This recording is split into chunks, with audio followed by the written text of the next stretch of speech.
I sought out an EOS facilitator because I had started a coaching business 6 or 7 years ago, and I had never really intended or planned for it to get as big as it did. And then all of a sudden, a few years later, I was now basically running an entire company with 12 employees with no experience before this of building a business, being a CEO, never went to business school, really was just figuring it out as I went. And as the company grew, it became really clear that we needed some kind of structure and some sort of group of vocabulary and group understanding of how we were going to do things. I just needed some kind of formalization and professionalization of my organization. And so that's really what led me to EOS.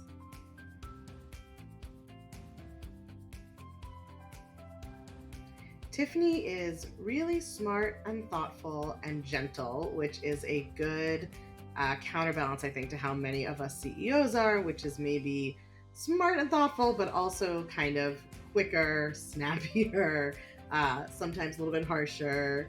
I think that Tiffany really brings a gentleness and thoughtfulness to the EOS process, but she's also very smart and structured. I chose Tiffany after looking at so many EOS facilitators because she had experience as an employment lawyer, which I felt like was really important as a former lawyer myself. And she was a refreshing change from the overall group of EOS facilitators, which is extremely heavily weighted towards Midwestern white men. And as a very diverse company, female founded and led, I really wanted a facilitator who had some different lived experiences and was going to be able to better connect to my team and my mission.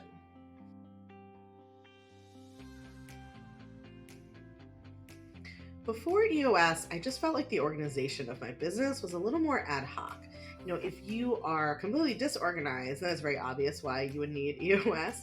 My business was not disorganized. I'm a very organized person. I hired organized people, but because we didn't have one central system, that organization sort of was subject to change.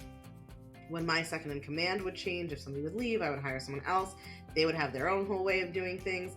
And the things that were missing were pieces that weren't so much about like organizing existing information, but were really about thinking proactively about how do you hire, how do you fire, how do you evaluate your employees, what's the structure for understanding what someone's job is, how well they're doing in it, how to kind of get the right person in the right seat. So I was missing a lot of those bigger picture things. I'm sharing it this way to sort of explain that if you're thinking about hiring Tiffany and you're thinking about doing EOS, it's not just if your business is in shambles. Mine was not. But it just took it to that next level of having not only there be some organizational system, but having it be a consistent one that new people could easily be trained in, that we all understood we were all using the same ways of thinking about the business.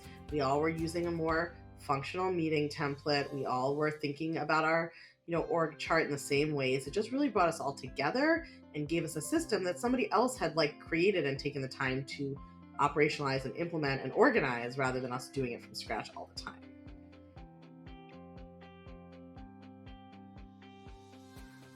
Our EOS journey is far from over. We actually haven't even rolled out all of the EOS tools and formats to the whole team. But the EOS process really actually brought to light some big problems in one area of my organization, of my business, and really illuminated one employee that one seat that needed to be changed over, and really led to a restructuring of my business. And then when I was about to hire a second leadership team member for a position that had been vacant, having that EOS framework really helped me figure out what I was looking for and how to hire correctly. And now I think my leadership team is so much stronger, which means I feel like I have people in the business supporting me and I'm not doing it all myself. And we have a framework for how to structure our conversations, our discussions. We have a strategic vision. As a visionary, I have a lot of vision, but it wasn't always translated into strategic visions tied to time and outcomes for the organization. And now we have that, which I think helps everybody know where they're going and how to get there so much better.